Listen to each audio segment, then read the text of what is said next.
difficile à dire, mais j'aimerais qu'ils connaissent.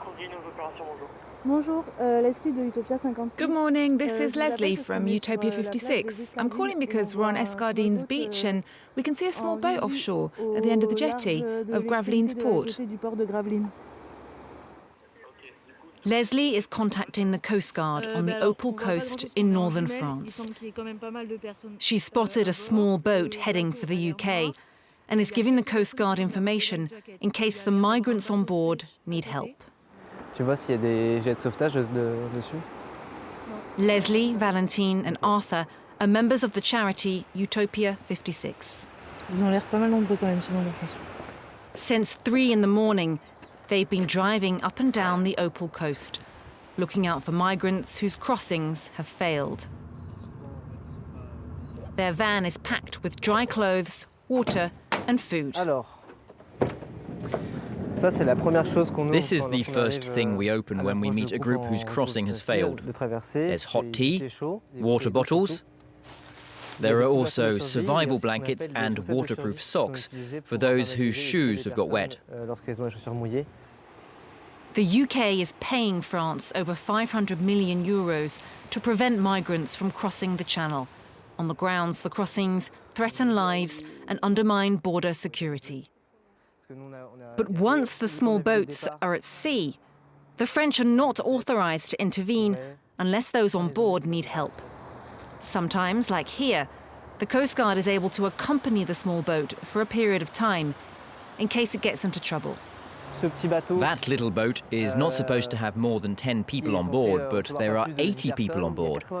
So it's very fragile, very precarious. It would only take one big wave made by another vessel, and everyone could fall in the water. We don't know if all the people have life jackets. It's dangerous to intervene, so they just accompany the small boat. Because the gendarmes can only intervene on the beach, the people smugglers have adapted their techniques.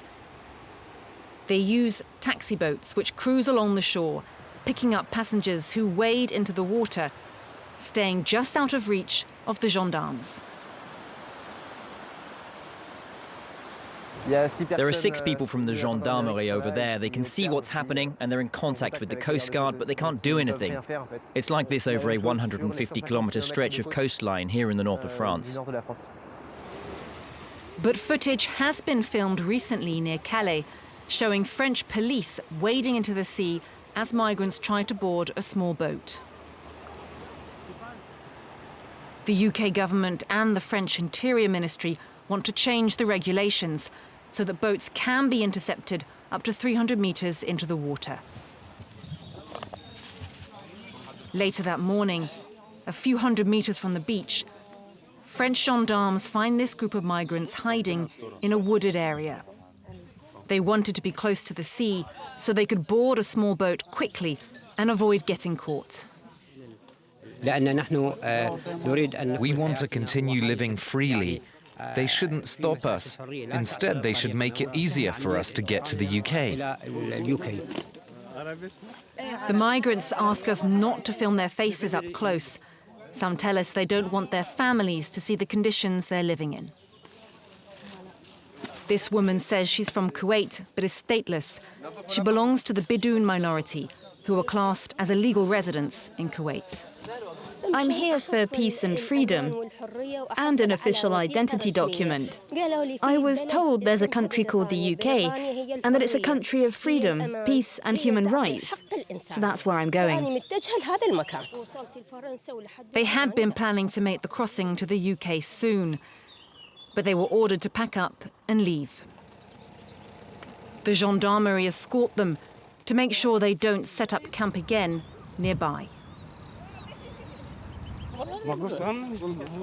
So where are you going now? We don't know. We follow the group. Yeah. And where are you from? Afghanistan. Why did you leave? Our country?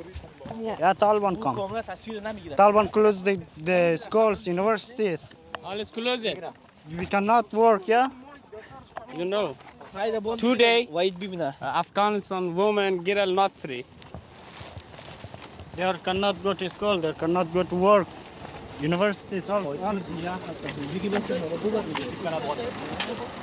All of them close. A week ago, they were about to board a small boat when they were stopped by French police. You come boat and then police come with knife, finish They cut the boat. Yeah, that's not good. But the crackdown only seems to make the migrants more determined, and the smugglers have learnt to adapt so as to continue their trade. The migrants are convinced their lives will improve on the other side of the channel, and they want to make the final step in their journey and reach the UK.